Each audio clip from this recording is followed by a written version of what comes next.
Hoje nós vamos falar sobre as origens e as leis. Aí o povo diz assim, mas falar sobre a origem, aula de história, eu não vou entrar tão fundo na origem, né? Mas eu quero abordar muito as leis com vocês.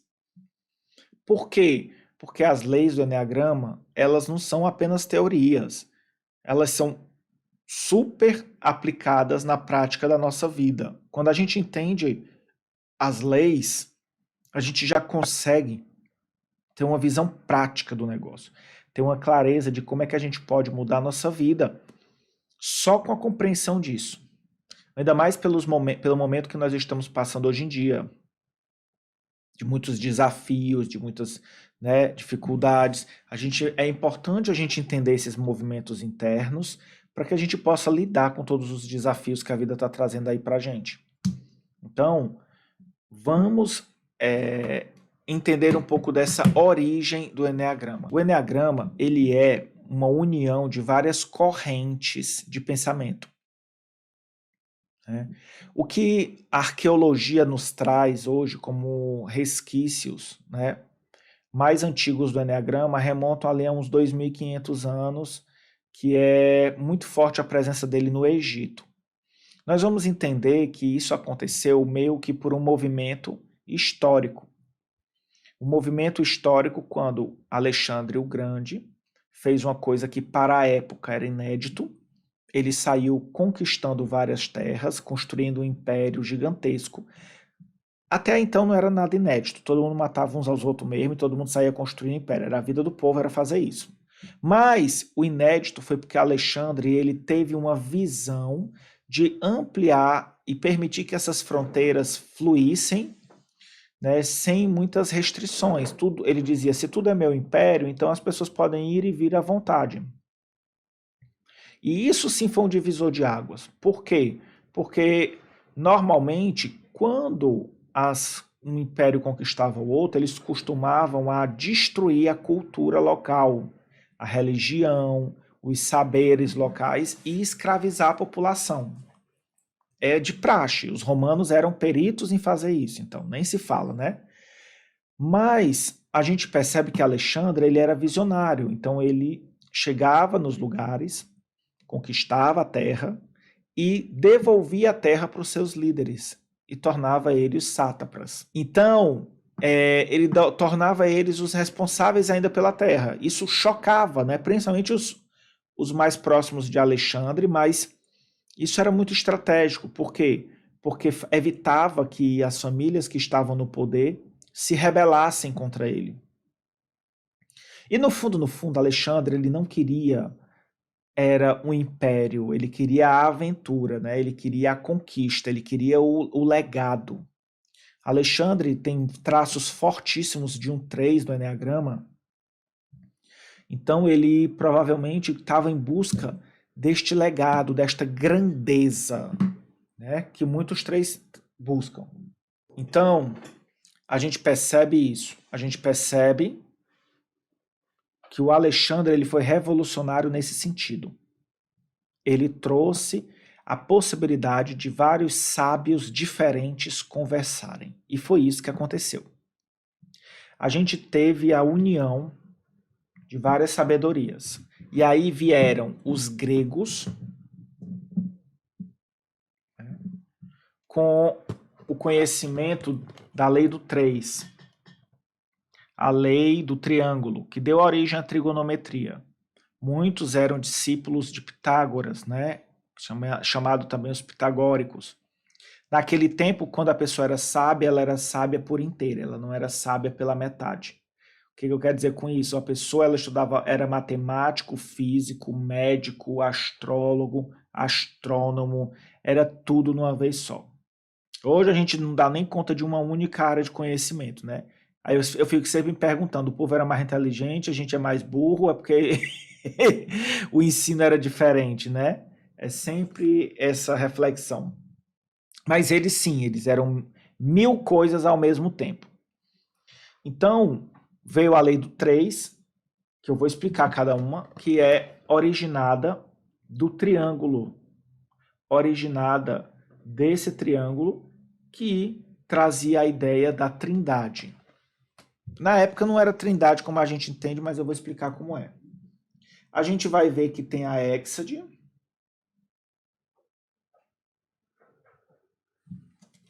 que representa a lei dos 7. E a Hexade, ela traz para a gente a ideia da lei da evolução. A Hexade, ela veio pelos babilônicos, né?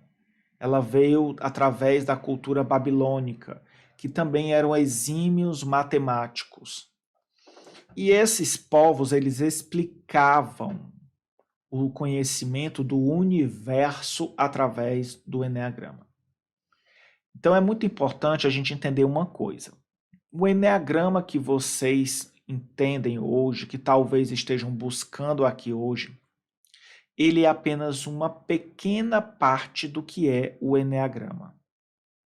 O eneagrama, na realidade, ele é um sistema que explica todas as leis universais. O eneagrama, ele explica o macrocosmo para depois explicar o microcosmo. Nesse período que eu estou falando, quando Alexandre uniu os povos começaram a migrar para o Egito. Então, os gregos, os babilônicos, foram lá para o Egito. E no Egito, eles foram se conhecendo, interagindo, batendo um papo.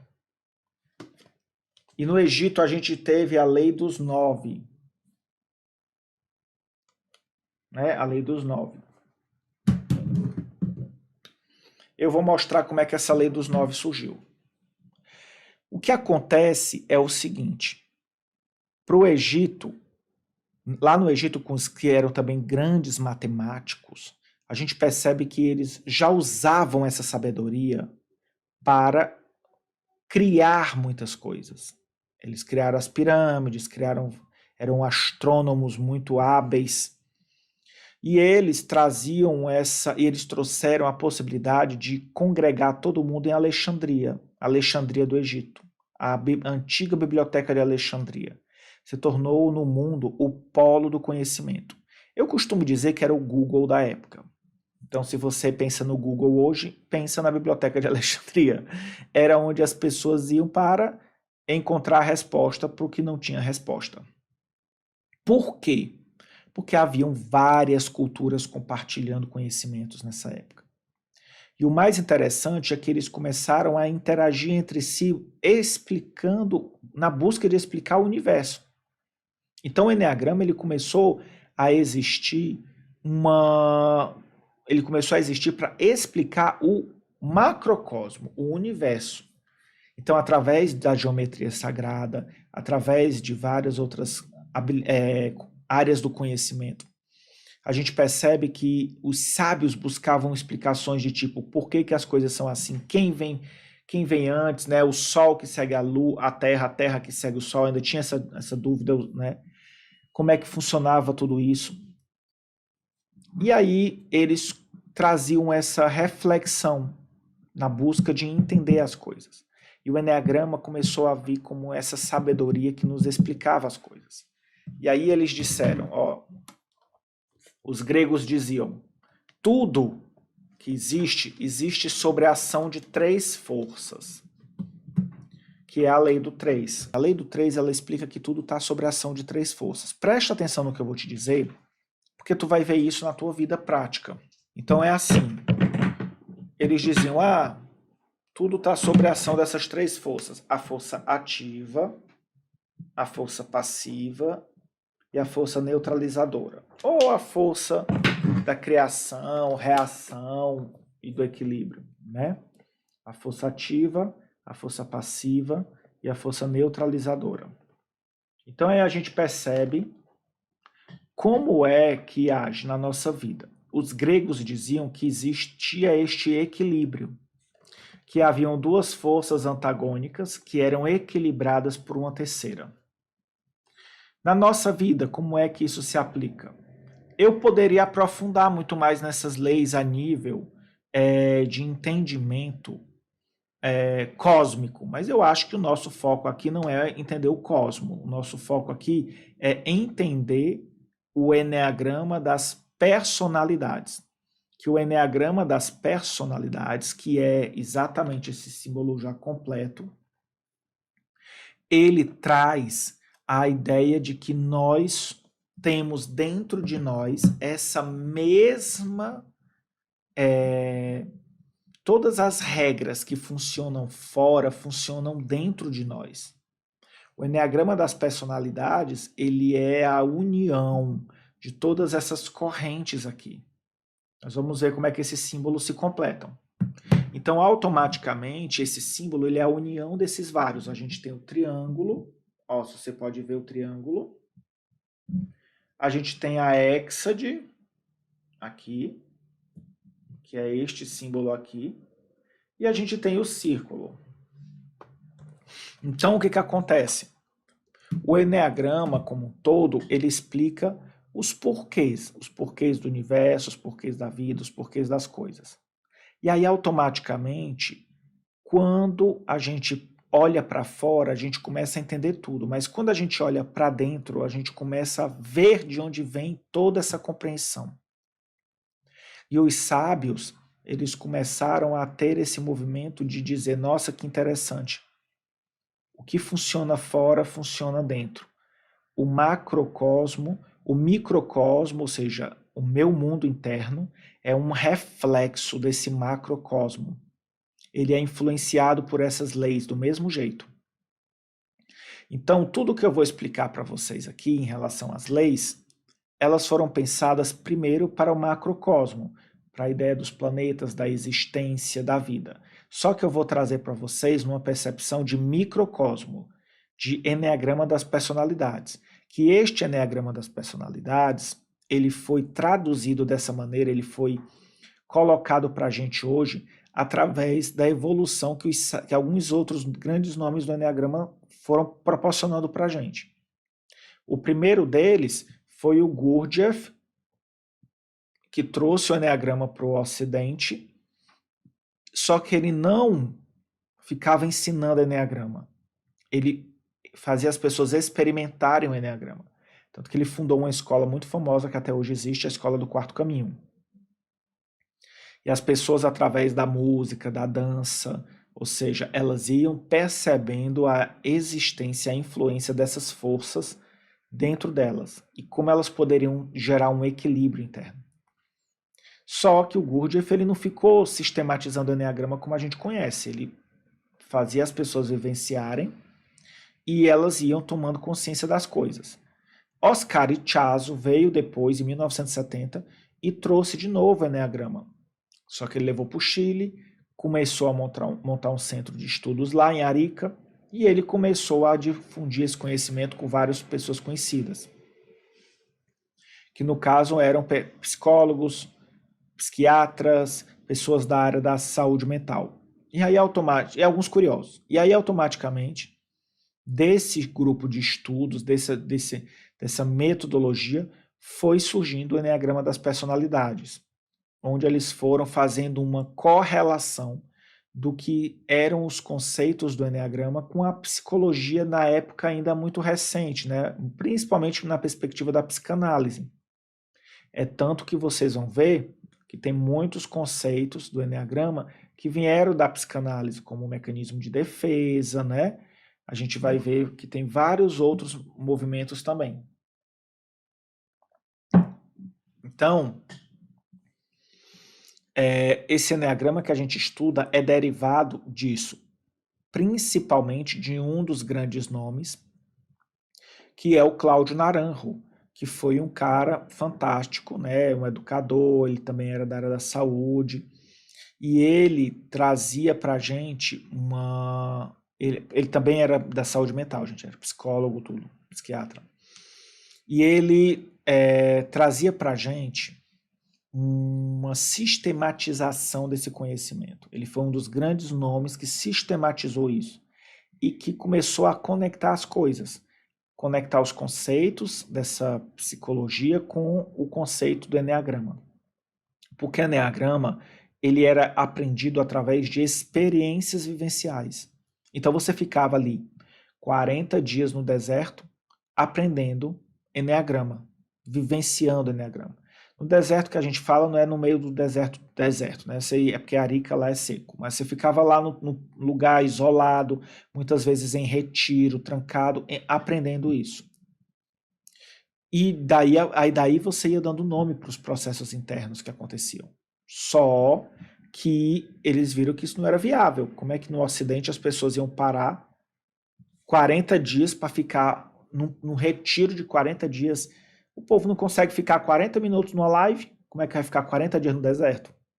40 dias fechado? Então, eles automaticamente entraram no processo de criar uma nova abordagem. Teve outro nome muito forte nisso, que é a Helen Palmer e David Daniels, que foram grandes nomes que conheceram o Eneagrama naquela época também, junto com o Naranjo, e começaram a trazê-lo para os Estados Unidos, começaram a sistematizá-lo, aprofundá-lo e a levá-lo para dentro de universidades também. Então, o David Daniels foi um grande precursor de levar o Eneagrama para a Universidade de Stanford, nos Estados Unidos, e para outras universidades, para outros cursos também. Eu sou um professor certificado pela escola deles, da Escola da Tradição Narrativa, né, que tem sede lá na Califórnia. Na época eles faziam ainda uma certificação bem extensa no Brasil, não existe mais hoje. E eu fui um dos últimos professores certificados no Brasil. Então, é muito importante a gente entender que o Eneagrama nasceu daí. E aí, eu só quis fazer essa linha para voltar para a história das leis. Eu não vou abandonar vocês nas leis, não. Mas a gente entendeu que o Eneagrama ele era usado para explicar o universo. Ele era usado para explicar esse todo. Ele era usado para explicar o que acontecia. E automaticamente, o Eneagrama ele trouxe para a gente essa sabedoria de pegar o que está fora e levar para dentro. E o que está fora? O que eles usavam, os pitagóricos? Eles diziam que todo o universo era regido por um equilíbrio dessas três forças. As forças que dizem que tudo na nossa vida vive sobre a força ativa, força passiva ou equilíbrio da neutralizadora. A gente vai perceber que quando a gente está na força ativa, o que isso quer dizer com a nossa vida, André? Quando a gente está na força ativa, a gente está constantemente fazendo, realizando. E quanto mais eu faço, mais eu quero fazer. Quanto mais eu faço, mais eu quero realizar. E isso vai criando dentro de mim um impulso de ação. E eu começo a me alimentar dos resultados dessa minha força ativa. Quanto mais eu faço, mais eu quero fazer. Quanto mais eu faço, mais eu quero fazer. Só que o que acontece? Eu posso cair num excesso dessa força, que normalmente as pessoas que têm uma propensão a ter essa força dentro de si, elas ficam mesmo que viciadas na adrenalina da realização. E aí elas perdem a capacidade de reconhecer o limite de parar, o próprio limite do corpo delas. Elas simplesmente vão fazendo e fazendo. Chega uma hora que quando eu estou fazendo, eu já estou pensando na próxima coisa que eu vou fazer. E aí eu vou partindo para a próxima e eu já estou pensando mais em 2, depois estou pensando mais em 10, estou pensando mais em 20. Qual é a grande questão disso? Isso começa a me gerar um pensamento projetado para o futuro. Um pensamento antecipatório. E é muito fácil de eu me pegar caindo na ansiedade, sendo consumido por essa ansiedade. Então, o excesso de força ativa gera na minha vida ansiedade. Quando eu vou para a força passiva, que é o outro extremo, né? Força passiva, eu entro num processo de contemplação. Então, essa força passiva, ela é a força que nos traz um convite à contemplação.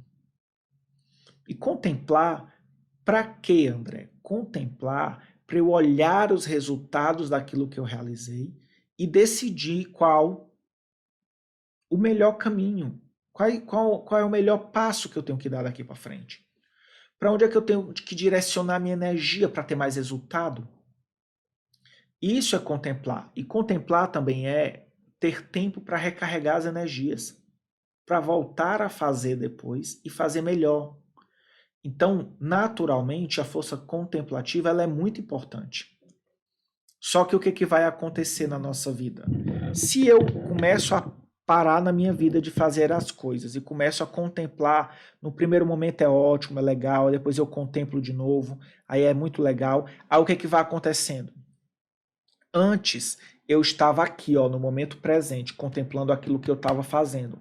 Depois eu continuo contemplando e a vida vai passando por mim. E eu continuo querendo ficar parado aqui, nesse momento, só olhando para o que eu fiz.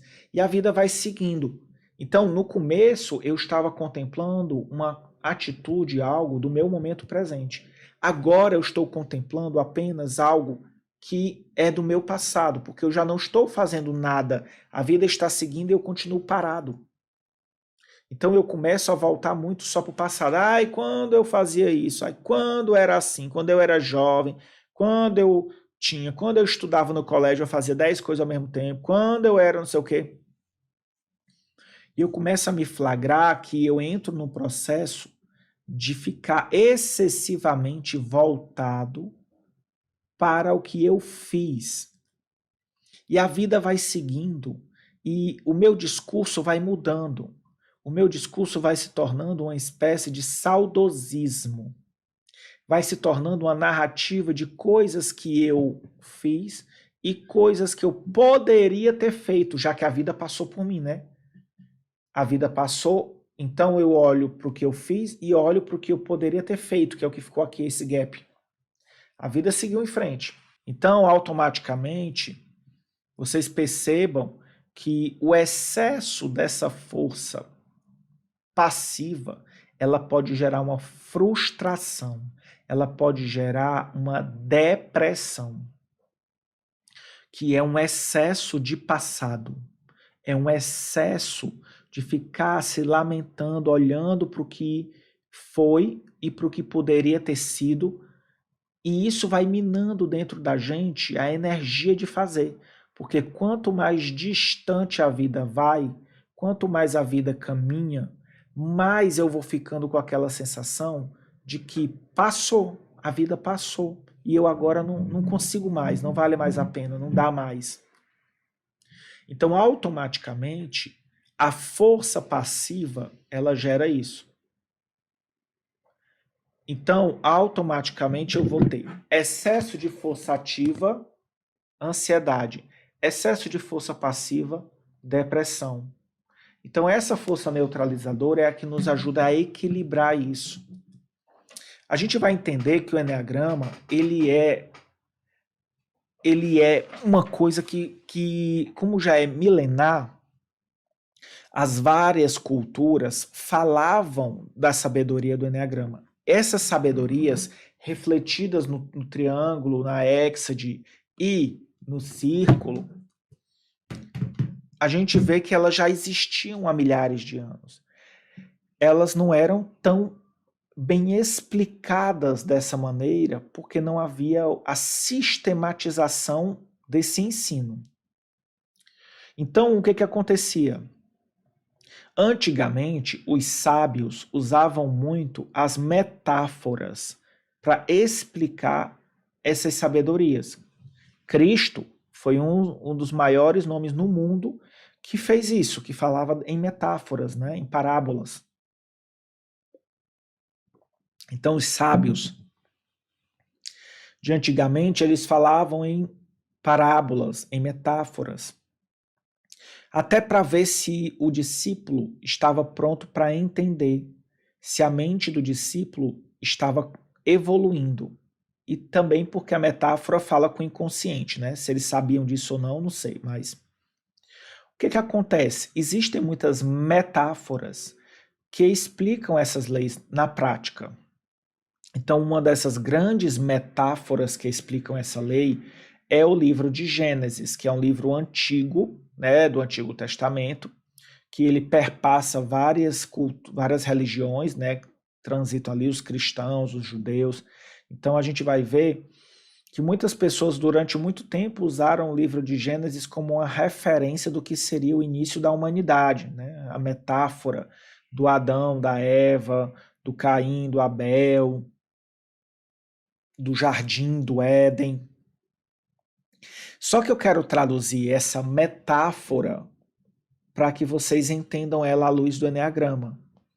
E vocês vão ver como os conceitos do Eneagrama já estavam lá. Eles só não estavam visíveis, audíveis, porque nós não tínhamos interpretado. Então, quando você vai percebendo lá, você percebe que antes não havia nada. De repente fez-se a luz. E depois fez-se a sombra. Fez-se o dia e fez-se a noite. Né? Na metáfora do Gênesis, Deus criou a luz e depois surgiu o dia e a noite. O que é o dia e a noite? O dia e a noite é a força ativa e a força passiva. É a dualidade sendo criada. Então é a representação dessa lei. Antes só havia uma coisa, de repente se surgiram duas. Então, automaticamente, essa metáfora nos traduz isso. E ela nos traduz também o quê? Segundo Gênesis, Deus fez durante 6 dias tudo e no 7º descansou. Se você parar para pensar, de onde é que Deus precisa descansar? O homem não é onipotente? Deus não é Deus? Por que Deus vai descansar, meu povo? Você já parou para pensar como é assim? Nossa, Deus descansando, ele fazia o quê? Ele criou tudo, aí ele desceu, sentou na beira de um lago, botou uma cadeira e ficou tomando água de coco? Contemplando o jardim? Não é, né, gente? É óbvio que não é. Então, a metáfora nos diz o quê? Nós temos a força ativa agindo sobre nós, a criação. E durante a nossa vida, nós somos convidados a criar, a fazer, a entrar nesse processo de realizar. E automaticamente, nós também precisamos ser capazes de descansar, que é a força passiva. Então, indiretamente, estava sendo dito ali aquele equilíbrio. Na nossa vida é importante ter o equilíbrio. Esse equilíbrio, e por que tem a força neutralizadora? Porque não é um equilíbrio assim, eu trabalho um dia, descanso outro, trabalho um dia, descanso outro, trabalho um dia, descanso outro, não é? Você percebe que a metáfora nos diz que trabalha 6 dias, descansa 1. Porque o período suficiente para que eu descanse, ele não precisa ser proporcional ao período que eu levei fazendo. E se eu fico muito tempo descansando, eu posso correr o risco de entrar nessa energia excessiva da força contemplativa e a vida passar por mim. Então, o descanso precisa ser apenas aquele suficiente para eu renovar minhas energias e para que eu contemple a criação que eu fiz e que eu usufrua daquilo que eu criei. Quantos de nós vivem a vida fazendo insanamente, buscando realizações, metas, dinheiro e não usufrui daquilo que faz?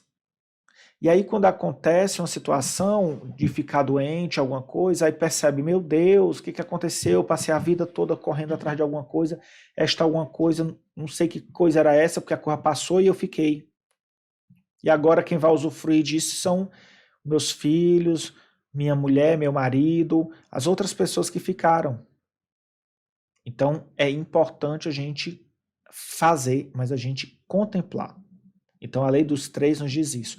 E eu quero que você reflita hoje na sua vida. Como é que essa lei do 3 ela está agindo sobre você? Será que você está percebendo esse equilíbrio dinâmico na sua vida? Ou será que você está tendenciando demais a uma dessas leis? Você está fazendo ao ponto de gerar esgotamento em você? Será que sua mente ela está na força ativa, apesar do seu corpo não estar? Como assim, André? Porque hoje nós estamos num período de isolamento, né? Então, às vezes a gente está muito limitado de não poder sair de casa, de não poder fazer. Mas se eu tenho uma força ativa muito grande dentro de mim, a minha mente não vai entender isso. E é isso que gera muitos problemas para as pessoas que estão em casa. Por quê? Porque elas têm energia para fazer e elas não conseguem dar vazão a isso.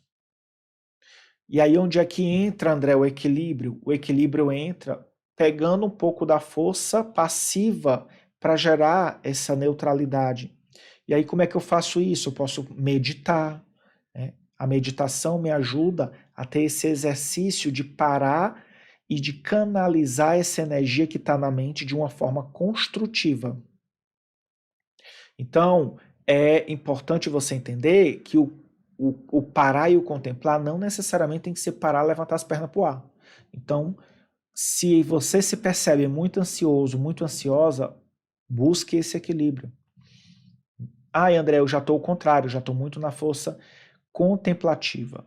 Então, talvez seja importante você ir para a força da ação. Então, procure fazer mais atividades dentro de casa, procure fazer alguma coisa que te gere para essa força da ação. Procure estudar, procure trazer a realização para a sua vida. Não importa sobre o que seja. E é muito interessante que essa força, ela equilibra na gente de qualquer maneira. Às vezes você diz assim, eu estou em casa, eu não tenho possibilidade de fazer nada, André. Só contemplar.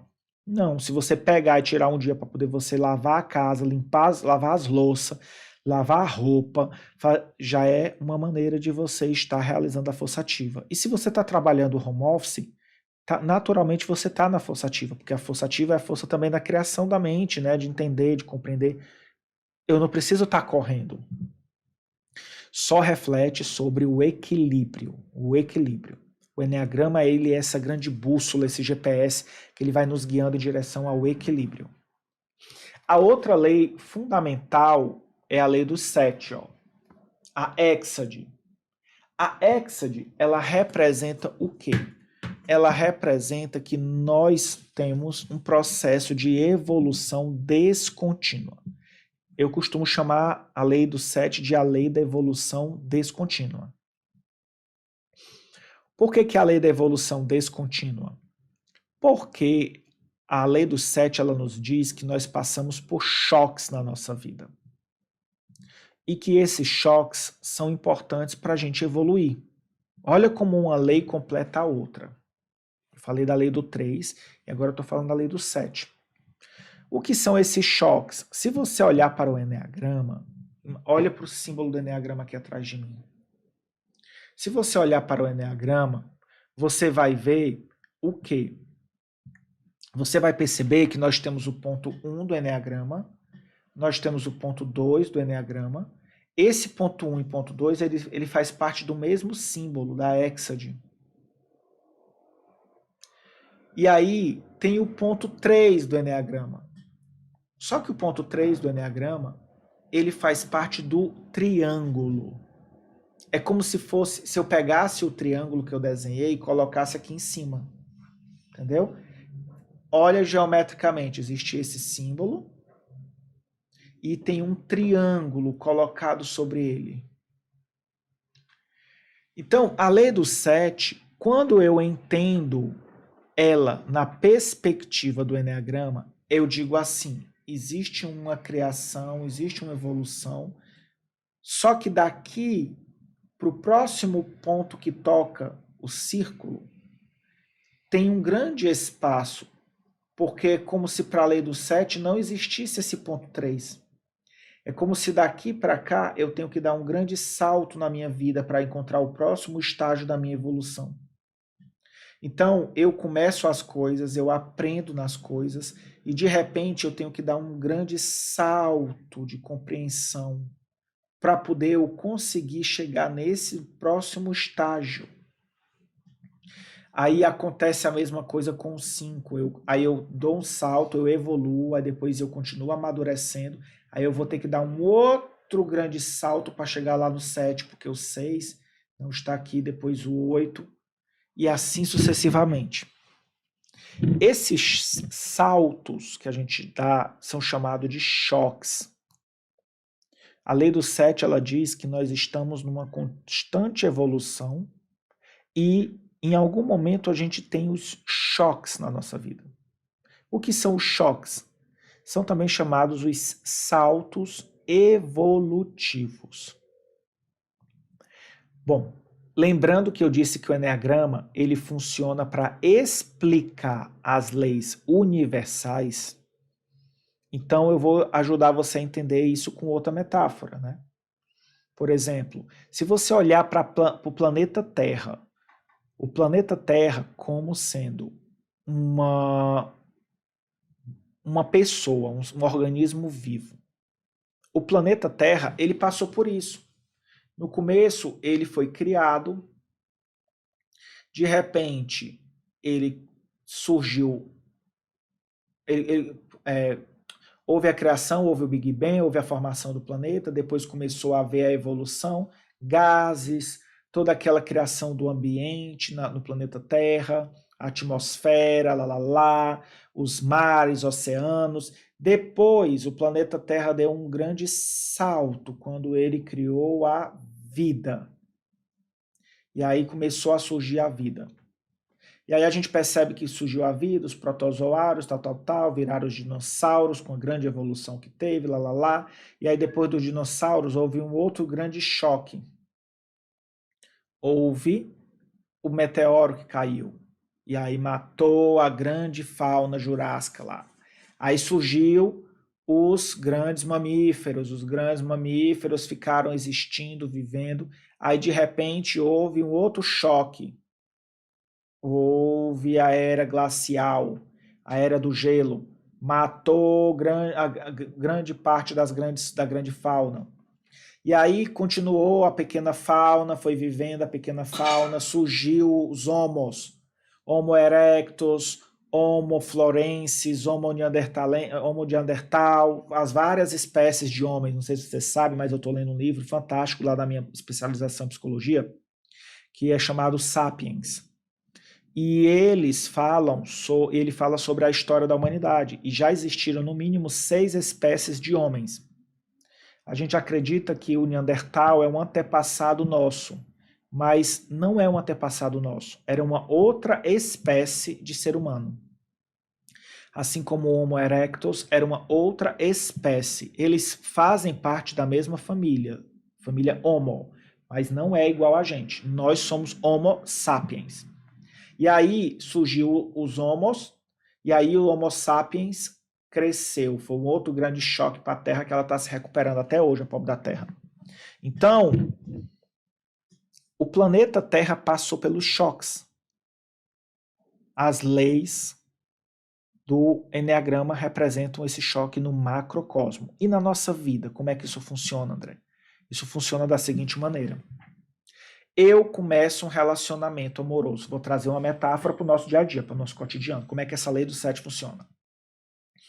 Eu conheço alguém, começo a paquerar.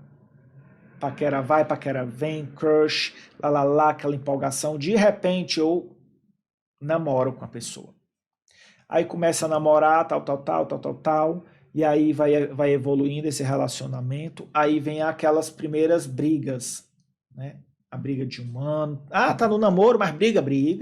Briga, tal, passa por aquele momento crucial. Aí de repente, tá certo, o namoro vai continuar existindo. Aí assume um compromisso. Normalmente um noivado, alguma coisa assim, ou já se junta. E aí vai começar a estreitar essa relação. Aí noiva, aí depois casa, aí depois de um tempo vem outro choque. O choque pode ser o menino que nasceu o menino, pronto, choque. Já não é mais a mesma coisa. Teve uma crise no casamento, um choque. Teve uma situação Ah, teve a pandemia, ó, um choque para muitos casais. Pandemia.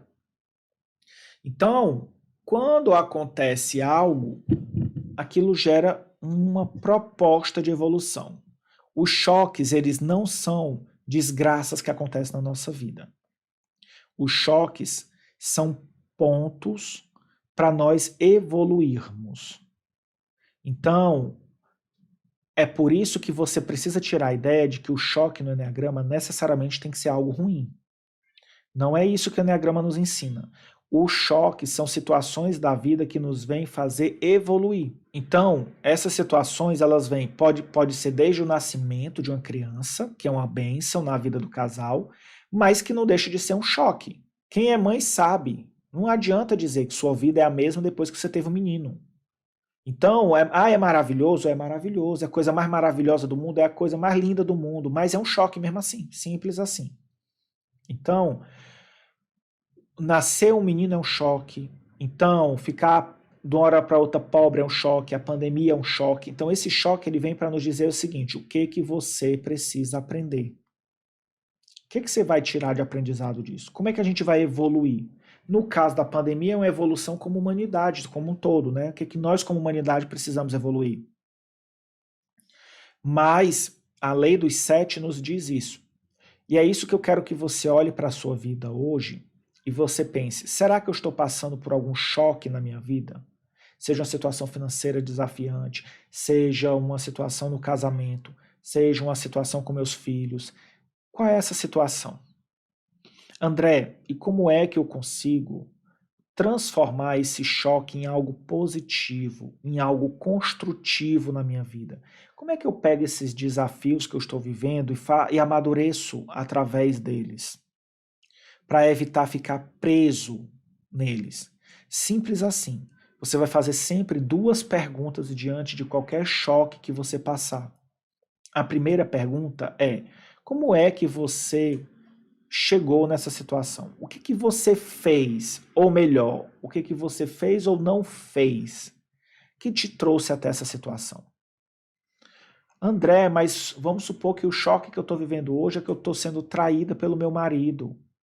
Mas com certeza houve algo que você fez ou que não fez que contribuiu a isso.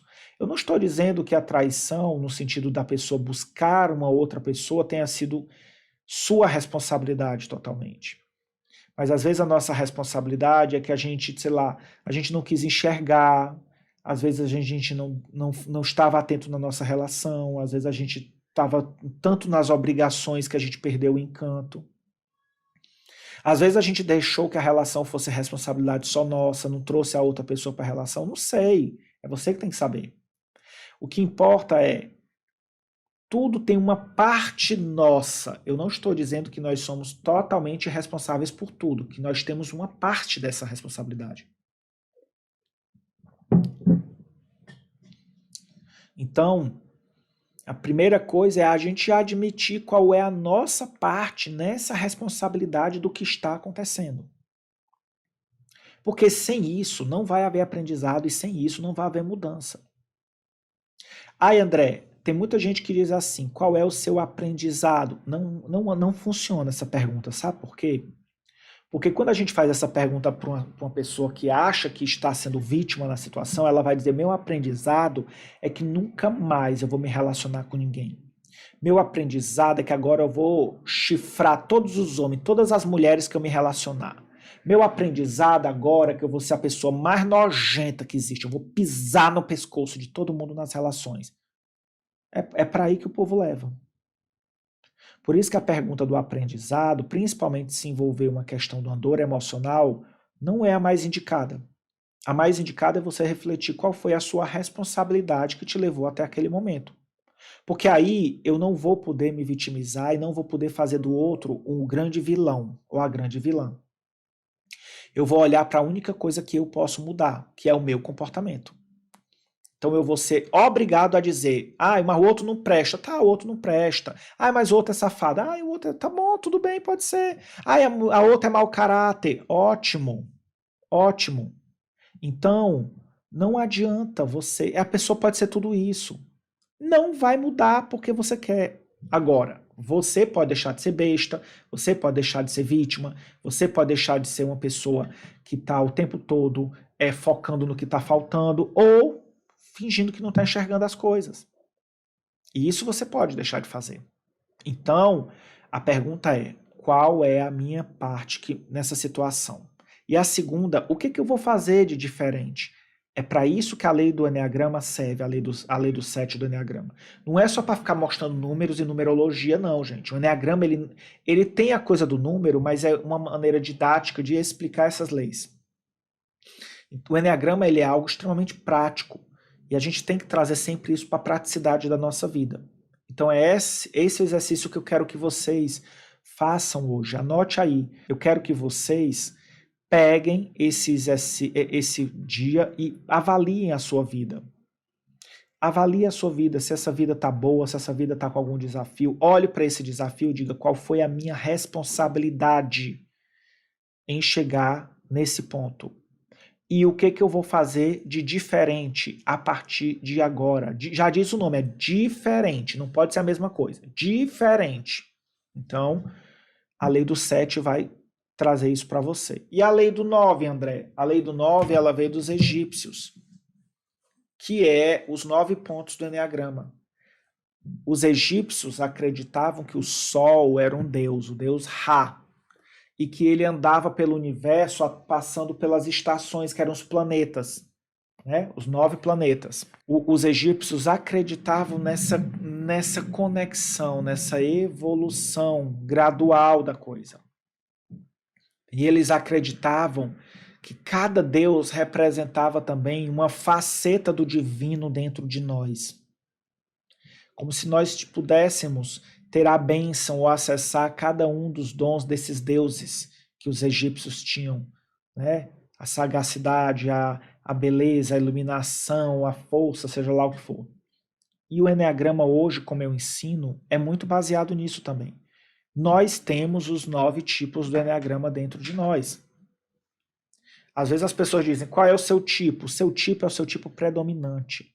Nós temos os 9 tipos dentro de nós, sendo que um deles é predominante. E isso faz com que a gente respeite a individualidade do ser humano. Eneagrama não rotula as pessoas. Eneagrama não te coloca numa caixa. O Eneagrama diz, você tem os 9 tipos, você tem sua história de vida, você é um ser único e individual. Apenas o que te faz ser do mesmo tipo que outra pessoa é o fato de que na sua fórmula, na sua existência, tem como maior proporção a energia daquele tipo. Então, se eu sou 4 e você que está me assistindo é 4, é porque nós temos em maior proporção, dentro da nossa fórmula, a energia do 4 como predominante. Mas eu também tenho 7, eu tenho 2, eu tenho 5, eu tenho 3. Inclusive, por isso, é tão desafiante, às vezes, a gente se descobrir no Eneagrama, porque a gente vê vários... eu tenho um pouco de tudo. Tem mesmo um pouco de tudo. Você tem os 9 tipos. O que importa para você é descobrir como você faz para reconhecer qual é aquele que é predominante. Porque o predominante, ele vai ser a estratégia principal que você usa para lidar com a vida. E é essa estratégia que é importante você aperfeiçoar, ressignificar. E a lei do 1, que a gente chama, é quando a gente está com esse símbolo e a gente diz que a lei do 1 ela representa o círculo, né? O círculo representa um 1 na realidade, né? Eu botei os numerozinhos porque eu não podia desenhar logo tudo de uma vez. Mas o círculo representa um 1. O círculo representa um 1. Que nós somos um só com o todo. E a gente diz que o todo está na parte, assim como a tarde está no todo. Ou seja, ao mesmo tempo que eu tenho um pouco de cada um dos 9, ou seja, a parte, né? O todo está na parte, ou seja, os 9 tipos, que é o todo, está dentro de mim, que sou apenas uma parte, sou apenas de um tipo. E ao mesmo tempo, a parte, que é eu, está no todo. Eu represento o ponto 4 do Eneagrama. Então, para o Eneagrama, se eu olhar para o Eneagrama como um todo, o meu lugarzinho é esse aqui. Se tivesse 9 pessoas, eu sentaria aqui nessa cadeirinha.